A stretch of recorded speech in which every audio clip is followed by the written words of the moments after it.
আজকে ছিল আমার একটা খুদ স্টুডেন্টের জন্মদিন।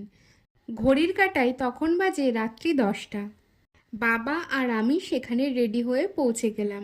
সেখানে গিয়ে গিফটটা দিতে এক গাল হাসি আমাকে দেখে। দেখতে পাচ্ছ কত খুশি হয়েছে আমি গিয়েছি বলে। বাচ্চাটি কিন্তু ভীষণ চঞ্চল আর ভীষণ দুরন্ত ছেলে। আমি পৌঁছতেই তার মা আমাকে বলল যে দেখো তুমি পারো কিনা একটা ছবি তুলতে, কেননা সন্ধ্যা থেকে নাকি সে কারোর সাথে একটা ছবি মাত্র তোলেনি। আমিও বললাম দাঁড়াও আমি একটু চেষ্টা করছি। তো আমি অনেক বোঝানোর পরে সে কোনো মতে রাজি হবে না। তো বাবাকে বললাম যে যাও তুমি একটু পাশে বসোকা।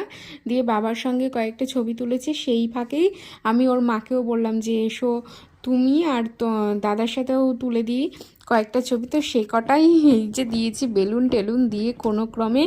তো মানে সেই মাথার ঘাম পায়ে ফেলার মতন অবস্থা হয়েছে। আজকে কিন্তু ওরই 5 বছরের জন্মদিনের অনুষ্ঠান ছিল। তো আমরাও সেখানে ইনভাইট ছিলাম। এই দেখো অবশেষে পেরেছি ওর মা বাবার সাথে একটা ছবি তুলে দিতে।